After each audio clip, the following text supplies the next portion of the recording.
Eh, di dinding itu rumusan apa ya? Kok warnanya merah kayak darah?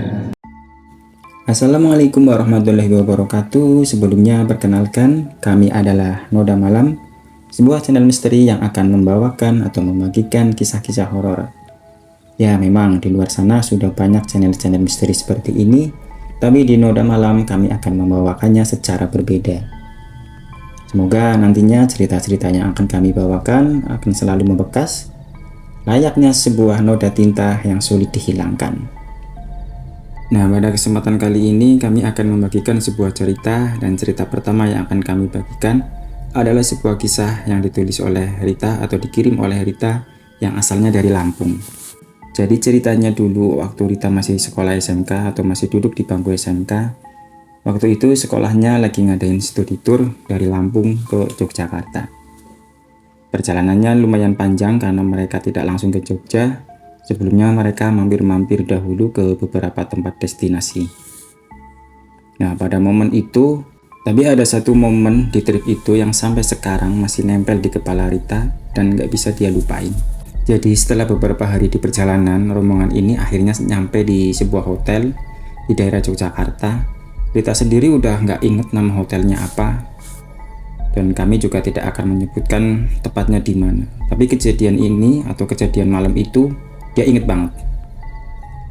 Waktu nyampe udah hampir malam. Jadi mereka sampai di Jogja atau di hotel tersebut itu sudah malam habis maghrib. Dan Rita dapat kamar bareng 3 teman sekelasnya, yaitu si Yuni, Lisa, sama si Yesi. Nah, kamar mereka ini letaknya di bawah, satu-satunya kamar yang ada di lantai bawah. Dan posisinya menghadap ke taman. Tamannya kecil dan sepi. Di sebelah kamar mereka itu ada toilet yang bisa juga dibuat untuk mandi atau sekalian bisa buat mandi. Tapi menariknya ya, kamar itu justru yang paling bagus di antara kamar-kamar yang lain. Di dalam kamar tersebut ada AC, TV, kasurnya pun cukup luas. Bahkan dinding toiletnya berkeramik rapi. Bangunannya memang kelihatan lama, tapi fasilitasnya cukup lah. Dan yang aneh, mereka ngerasa dingin di dalam kamar itu. Padahal AC-nya nggak nyala sama sekali. Waktu itu sih nggak ada terlalu mikirin atau apa-apa ya. Mereka masih positive thinking, nggak mikir macem-macem. Mungkin karena capek, mungkin memang angin dari luar, atau mungkin ini, mungkin itu. Mereka tidak memikirkannya.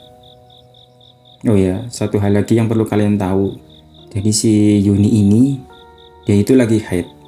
Udah dari awal keberangkatan dari Lampung, dia itu sudah haid. Nah, sesampainya di kamar, mereka langsung beberes, keluarin baju ganti, rapiin tas, dan siap-siap untuk bebersih atau mandi lah. Dan yang paling duluan masuk ke kamar mandi itu si Lisa. Nah, nggak lama, Lisa itu keluar. Mukanya agak aneh, bingung, tapi ya berusaha santai. Dan dia bilang, Eh, di dinding itu rumusan apa ya? Kok warnanya merah kayak darah? lalu hening sebentar.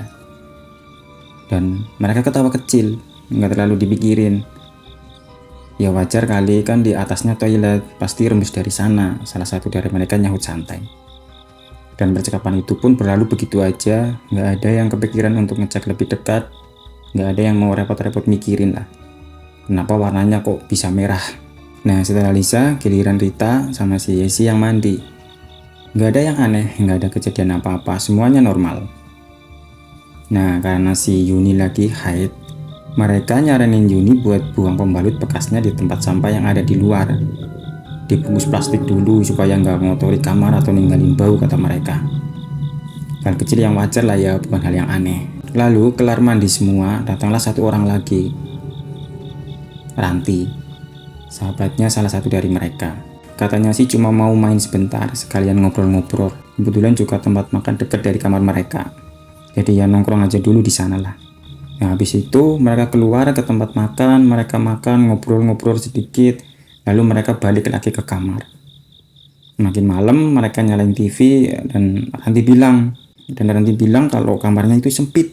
Dan Ranti bilang kamarnya sempit. Dia minta izin sekamar sama mereka aja malam itu. Nah, mereka memperbolehkan, toh rame-rame malah lebih seru. Menurut mereka kan gitu. Ya, mereka ngobrol, TV nyala, suasana santai. Mereka ngobrol santai sampai jam 12 malam. Lalu Ranti tiba-tiba diem, terus dia bilang pelan, Bau amis ya, dari arah toilet. Mereka semua diam sebentar. Gak ada yang jawab langsung, tapi satu sama lain mereka saling lirik. Karena sekarang kalau dipikir-pikir, ada remesan merah di dinding kamar mandi, Yuni lagi haid, dan sekarang muncul bau amis dari arah toilet tengah malam. Terlalu banyak yang gak masuk akal kalau dipikir bareng-bareng. Tapi mereka berpikir logis, atau positive thinking. Mereka pikir bau amis itu dari pembalutnya si Yuni, wajar lah ya. Tapi kan Yuni mandinya di toilet yang ada di luar, bukan di toilet yang ada di dalam kamar mereka. Bahkan Yuni sudah membuangnya di tempat sampah yang ada di luar, bukan di kamar. Kenapa sekarang kamarnya bau amis? Lalu Rita iseng nanya ke yang lain, habis ada yang pipis nggak di toilet? Semua jawab nggak ada yang masuk toilet. Lah terus baunya dari mana? Daripada mesti mikirin, mereka ambil jalan praktis. Lantai toilet disiram pakai sampo sama sabun biar bau amisnya hilang, biar tenang, biar bisa istirahat. Dan mereka ya berhasil sih, bau itu nggak tercium lagi. Karena hari udah makin larut, makin malam, mereka pun memutuskan untuk tidur berlima di satu ranjang. Karena memang ranjangnya ini lumayan luas ya, lumayan lebar. Nah, Rita, Yuni, Lisa, Yesi, dan Ranti jadi muatlah mereka di sana. Rita kebagian tidur, posisinya itu paling pinggir, tepat di sebelah pintu toilet. Memang posisi kasurnya pas banget menghadap ke pintu toilet itu. Malam itu AC nyala dan dinginnya luar biasa, sampai teman-temannya pada pakai jaket buat tidur. Tapi anehnya si Rita ini sama sekali nggak ngerasa dingin. Nggak gerah juga, nggak ada apa-apa, biasa aja. Sekitar jam 3 pagi, alarm dari salah satu HP mereka berbunyi. Lalu Ranti kebangun, karena dia masih ngantuk, dia pun mematikan HP tersebut, lalu meletakkannya kembali di atas meja, yang memang kebetulan mejanya itu di samping kamar mereka. Maksudnya di samping ranjang mereka. Lalu dia lanjut tidur. Posisinya waktu itu, dia miring ke arah toilet, yaitu ke arah di mana Rita itu tertidur. Nah, pada saat itu, antara sadar nggak sadar, Ranti melihat ada sosok yang tidur di samping Rita. Jadi posisinya itu persis di samping Rita dan berhadap-hadapan. Antara percaya nggak percaya apa yang dia lihat, akhirnya dari posisi tidur dia pun berdiri, agak berdiri gitu. Tujuannya sih atau niatnya itu untuk ngintip, untuk memastikan apa sih sebenarnya yang dia lihat gitu kan. Dan dia pun akhirnya langsung kaku. Dia nggak bisa apa-apa. Di sana Rita itu tidur bareng di sebelah sosok. Bajunya putih kusam, rambutnya itu berantakan, wajahnya hitam serem, matanya itu merah menyala. Posisinya sosok ini, atau kita bisa nyebut ini adalah si kuntilanak. Jadi si kuntilanak ini posisinya tepat berhadap-hadapan dengan Rita, dan tangannya itu memeluk Rita. Bisa dibilang mengeloni dia dari depan persis. Kukunya itu panjang dan wajahnya itu rusak. Wajahnya sangat dekat dengan wajah si Rita. Nah, si Ranti itu nggak bisa gerak, nggak bisa teriak, cuma bisa diem. Akhirnya dia kembali tidur. Dia membalikan badan. Sekarang posisinya membelakangi sosok tersebut, membelakangi Rita. Dan dia merem lagi, pura-pura merem. Padahal dia nggak tidur. Pokoknya pura-pura nggak lihat lah. Saking takutnya, dia akhirnya baca-baca doa sebisanya. Dan sampai pagi dia nggak tidur. Dalam suasana yang seperti itu, Ranti itu nggak tahu sosok itu masih di sana atau sudah hilang. Dia benar-benar nggak bisa tidur malam itu sampai pagi.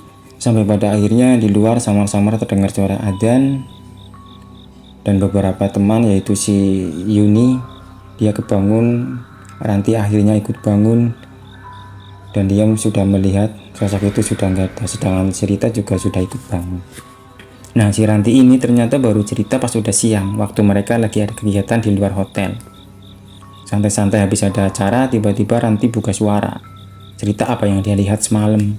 Dan langsung suasana yang tadinya seru berubah jadi hening. Nah, menurut si Ranti ini, kuntilanak tersebut itu datang karena mencium bau darah si Yuni. Ya kita nggak tahu lah, walau alam. Ya, semuanya langsung merasa potongan-potongan kejadian yang dari tadi nggak masuk akal akhirnya nyambung satu sama lain menurut mereka ya. Bau amis dari arah toilet yang gak jelas asalnya, Rita yang sama sekali nggak ngerasa dingin padahal AC nyala, padahal semuanya pakai jaket.